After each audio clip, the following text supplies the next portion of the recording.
Students ਅਸੀਂ ਕਰ ਰਹੇ ਹਾਂ ਕਲਾਸ 9th ਚੈਪਟਰ ਸਾਡਾ 13th surface area and volume. So ਜਿਹੜਾ ਸਾਡਾ ਇਹ ਚੈਪਟਰ ਹੈ ਇਹ ਸਾਡਾ ਸਾਰੇ ਦਾ ਸਾਰਾ chapter on the basis of ਸਾਡੇ ਸੋਲਿਡਸ ਹੈ। ਸੋਲਿਡਸ ਦੀ ਗੱਲ ਕਰੀਏ ਜਿਸ ਨੂੰ ਅਸੀਂ ਬੋਲਦੇ ਹਾਂ ਠੋਸ। ਹੁਣ ਠੋਸ ਦੇ ਵਿੱਚ ਕੀ ਸਾਡੇ ਕੋਲ ਤਿੰਨ ਚੀਜ਼ਾਂ ਹੁੰਦੀਆਂ ਹਨ, ਇਸ ਦੀ L, B ਅਤੇ H। So length, breadth and height. It means all these figures are three dimensional figures। ਸੋ ਜਿਸ ਦੇ ਵਿੱਚ ਅਸੀਂ ਆਪਣੇ ਫਸਟ ਗੱਲ ਕਰੀਏ ਤਾਂ ਅਸੀਂ ਕਿਊਬ ਬਾਰੇ ਵੀ ਗੱਲ ਕਰ ਚੁੱਕੇ ਹਾਂ। ਨੰਬਰ 2 ਅਸੀਂ ਕਿਊਬੋਇਡ ਬਾਰੇ ਵੀ ਗੱਲ ਕਰ ਚੁੱਕੇ ਹਾਂ। ਇਹ ਹੁੰਦਾ ਸਾਡਾ ਕਣ, ਇਹ ਹੁੰਦਾ ਸਾਡਾ ਘਣਾਵ। ਤੀਸਰਾ ਅਸੀਂ ਸਿਲੰਡਰ ਟੌਪਿਕ ਤੇ ਵੀ ਗੱਲ ਕਰ ਚੁੱਕੇ ਹਾਂ ਜਿਸ ਨੂੰ ਅਸੀਂ ਕਹਿ ਦਿੰਦੇ ਹਾਂ ਬੇਲਣ ਜਾਂ ਲੰਬ ਚੱਕਰੀ ਬੇਲਣ। ਚੌਥਾ ਸਾਡਾ ਜੋ ਅੱਜ ਦਾ ਟੌਪਿਕ ਹੋਏਗਾ ਉਹ ਸਾਡਾ ਹੈ ਕੋਣ ਸ਼ੰਕੂ। ਇਸ ਦੀ ਅਸੀਂ ਜਾਣਕਾਰੀ ਲਵਾਂਗੇ ਜਾਂ ਇਸ ਦੀ ਇੰਟਰੋਡਕਸ਼ਨ ਬਾਰੇ ਅਸੀਂ ਗੱਲ ਕਰਾਂਗੇ। ਸੋ ਸ਼ੁਰੂ ਕਰਦੇ ਹਾਂ। ਇਹ ਜੋ ਤੁਹਾਨੂੰ ਬੋਰਡ ਦੇ ਉੱਪਰ ਇੱਕ ਆਕ੍ਰਿਤੀ ਜਾਂ ਫਿਗਰ ਬਣੀ ਹੋਈ ਨਜ਼ਰ ਆ ਰਹੀ ਹੈ ਇਹ ਸਾਡਾ ਕੀ ਹੈ, ਕੋਣ ਜਾਂ ਸ਼ੰਕੂ। ਹੁਣ ਇਸ ਦੇ ਅਸੀਂ ਪਾਰਟਸ ਦੀ ਗੱਲ ਕਰੀਏ ਤਾਂ ਇੱਕ ਪਾਰਟ ਇਹਦਾ ਇਹ ਵਾਲਾ ਹੈ ਤੇ ਦੂਸਰਾ ਪਾਰਟ ਇਹ ਹੈ।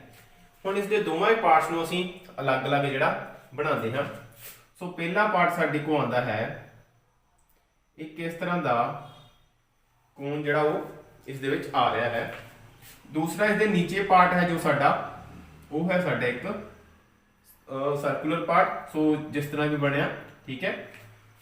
ਸੋ ਹੁਣ ਇਸ ਤੋਂ ਬਾਅਦ ਸਾਡੇ ਕੋਲ ਇਸ ਦੇ ਵਿੱਚ ਕਿਹੜੀ ਕਿਹੜੀ ਸਾਈਡਾਂ ਦੀ ਕਿਹੜੀ ਕਿਹੜੀ ਡਾਈਮੈਂਸ਼ਨ ਹੈ, ਜਾਂ ਜਿਸ ਤਰ੍ਹਾਂ ਅਸੀਂ ਸਿਲੰਡਰ 'ਚ ਕੀਤਾ ਹੈ R H, ਇਹਦੇ ਵਿੱਚ R ਕਿਹੜਾ ਹੈ H ਕਿਹੜਾ ਹੈ ਅਸੀਂ ਉਸ ਦੇ ਬਾਰੇ ਗੱਲ ਕਰਾਂਗੇ। ਹੁਣ ਇਹ ਸਾਡਾ ਜਿਸ ਤਰ੍ਹਾਂ ਚੱਕਰ ਹੈ, ਠੀਕ ਹੈ। ਹੁਣ ਚੱਕਰ ਦਾ ਕੇਂਦਰ ਬਿੰਦੂ ਹੁੰਦਾ ਹੈ, ਮੰਨ ਲਓ ਕਿ ਆ ਸਾਡਾ ਕੇਂਦਰ ਬਿੰਦੂ ਇਹ ਵਾਲਾ ਹੈ ਅਤੇ R ਸਾਡਾ ਹੋ ਗਿਆ ਅਰਧ ਵਿਆਸ। ਇਸ ਤਰ੍ਹਾਂ ਹੀ ਇਹ ਜਿਹੜਾ ਸ਼ੰਕੂ ਹੈ ਦੇਖੋ ਇਸ ਦੇ ਵਿੱਚ ਵੀ ਇੱਕ ਚੱਕਰ ਆਉਂਦਾ ਹੈ। ਹੁਣ ਇਹ ਜਿਹੜਾ ਚੱਕਰ ਹੈ ਇਸ ਦੇ ਵਿੱਚ ਇਸ ਤੋਂ ਹੀ ਅਸੀਂ ਅਲੱਗ ਕੀਤਾ, ਮਤਲਬ ਕਿ ਇਹ ਵਾਲੇ ਸਰਕਲ ਨੂੰ ਅਸੀਂ ਅਲੱਗ ਲੈ ਲਿਆ ਹੈ। ਇਸ ਦੇ ਵਿੱਚ ਸਾਡੇ ਕੋਲ ਇਸ ਚੱਕਰ ਦਾ ਜੋ ਰੇਡੀਅਸ ਸੀ ਉਹ ਸਾਡੇ ਕੋਲ ਇਸ ਦਾ ਰੇਡੀਅਸ ਜਾਂ ਅਰਧ ਵਿਆਸ ਉਹ ਇਹ ਵਾਲਾ ਸੀ, ਠੀਕ ਹੈ। ਹੁਣ ਇਸ ਦੇ ਵਿੱਚ ਰੇਡੀਅਸ ਆ ਗਿਆ ਸਾਡਾ। ਜਿੰਨਾ ਚੱਕਰ ਦਾ ਰੇਡੀਅਸ ਹੋਏਗਾ ਉਨਾ ਹੀ ਸਾਡਾ ਜਿਹੜਾ ਇਹ ਕੋਣ ਦਾ ਵੀ ਰੇਡੀਅਸ ਜਿਹੜਾ ਉਹ ਹੋਵੇਗਾ, ਜਾਂ ਇਹ ਸਾਡਾ ਜੋ ਟ੍ਰਾਇੰਗਲ ਨਜ਼ਰ ਆ ਰਿਹਾ ਹੈ ਸਾਨੂੰ ਇਹ ਸਾਡਾ ਕੀ ਹੈ, ਸ਼ੰਕੂ ਹੈ। ਹੁਣ ਇਸ ਦੀ ਹਾਈਟ ਕਿਹੜੀ ਹੈ ਸਾਡੇ ਕੋਲ। ਹੁਣ ਹਾਈਟ ਦੇਖੋ ਕਿ ਇਹ ਇਸ ਦਾ ਇੱਕ ਪੁਆਇੰਟ ਹੈ, ਇਸ ਪੁਆਇੰਟ ਤੋਂ ਅਸੀਂ ਹਾਂਜੀ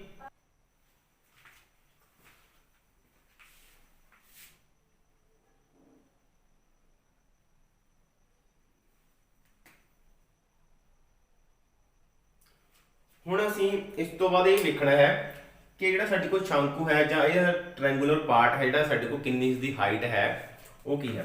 ਹੁਣ ਇਸ ਦਾ ਇੱਕ ਪੁਆਇੰਟ ਅਸੀਂ ਸਿਖਰ ਲਾਵਾਂਗੇ ਇਹ ਵਾਲਾ। ਇਸ ਸਿਖਰ ਤੋਂ ਅਸੀਂ ਨੀਚੇ ਵਾਲਾ ਲੰਬ ਡਰਾ ਕਰਦੇ ਹਾਂ ਜਾਂ ਜਿਸ ਨੂੰ ਪਰਪੈਂਡੀਕੂਲਰ ਕਹਿੰਦੇ ਆ ਉਹ ਅਸੀਂ ਲਗਾਉਂਦੇ ਹਾਂ। ਤਾਂ ਇਹ ਦੇਖੋ ਸਾਡੇ ਕੋਲ ਇੱਥੇ ਰਾਈਟ ਐਂਗਲ ਹੋ ਜਾਏਗਾ ਨਾ, ਇਹ ਸਾਡੇ ਕੋਲ ਪੁਆਇੰਟ ਸੀ ਸਾਡਾ ਜੋ ਰੇਡੀਅਸ ਸ਼ੋ ਕਰ ਰਿਹਾ ਸੀ। ਹੁਣ ਇਹ ਹੋ ਗਈ ਸਾਡੀ ਹਾਈਟ। ਸੋ ਇਸ ਨੂੰ ਅਸੀਂ ਆਪਣੇ ਸ਼ੰਕੂ 'ਚ ਲਈਏ ਤਾਂ ਸਾਡੀ ਹਾਈਟ ਕਿਹੜੀ ਬਣ ਰਹੀ ਹੈ,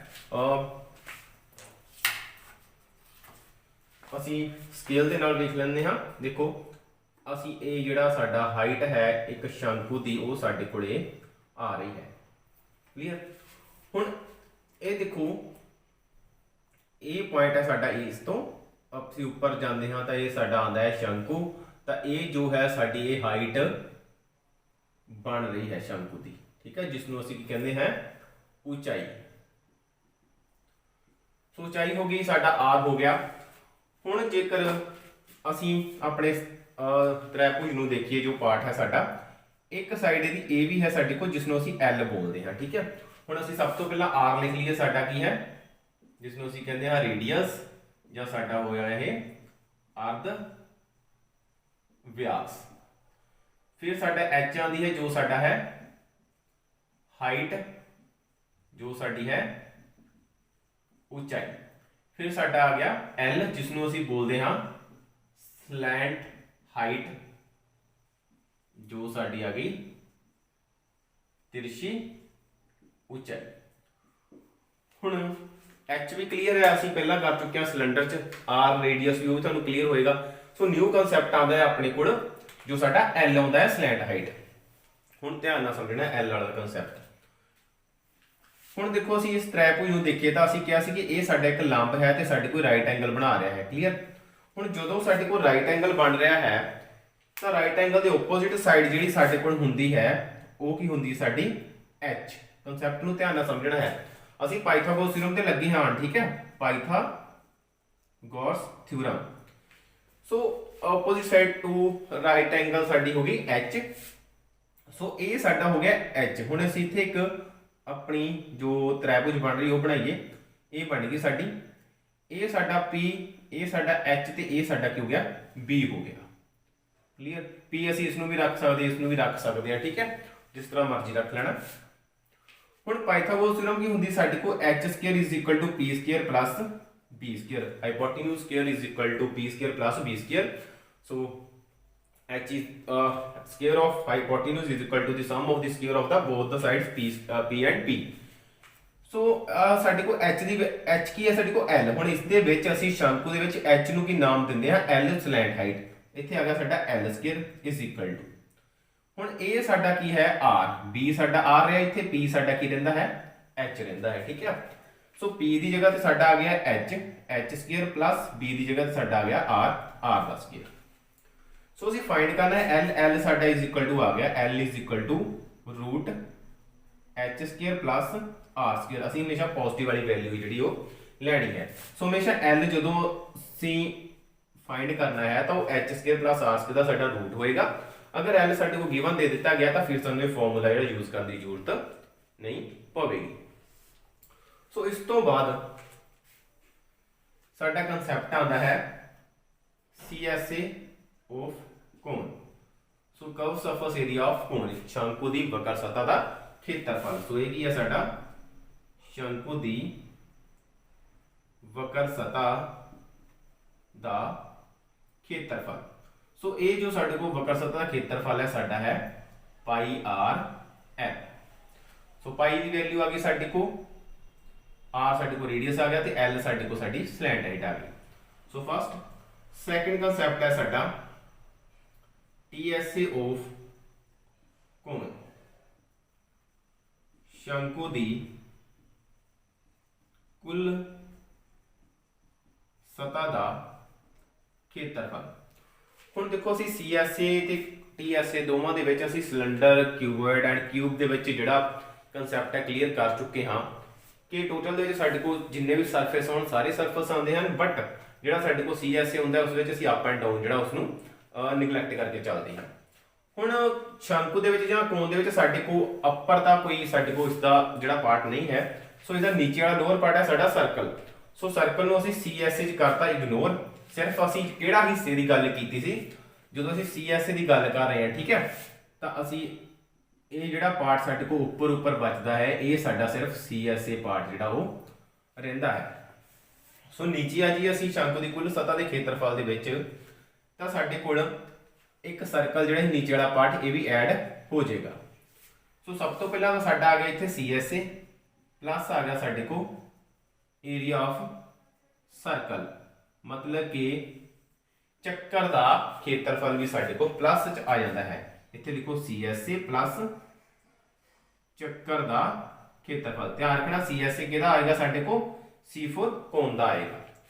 ਸੋ CSA ਦਾ ਫਾਰਮੂਲਾ ਸਾਡੇ ਕੋਲ ਪਾਈ r l ਪਲੱਸ ਚੱਕਰ ਦਾ ਖੇਤਰਫਲ ਸਾਡੇ ਕੋਲ ਹੁੰਦਾ ਹੈ ਪਾਈ r ਸਕੁਅਰ। ਸੋ ਹੁਣ ਇਹਦੇ ਵਿੱਚ ਕਾਮਨ ਦੇਖੋ ਕੀ ਆਂਦਾ, ਪਾਈ ਵੀ ਕਾਮਨ, r ਵੀ ਕਾਮਨ, ਇੱਥੇ ਰਹਿ ਗਿਆ l ਸਾਡੇ ਕੋਲ, ਇੱਥੇ r ਸਕੁਅਰ ਸੀ ਤੇ ਇੱਕ ਰਹਿ ਗਿਆ r। ਸੋ ਇਹ ਜੋ ਸਾਡਾ ਆ ਜਾਂਦਾ ਹੈ TSA ਜਿਹੜਾ ਸ਼ੰਕੂ ਦੀ ਕੁੱਲ ਸਤ੍ਹਾ ਦਾ ਖੇਤਰਫਲ ਜਿਹੜਾ ਉਹ ਆ ਜਾਂਦਾ ਹੈ।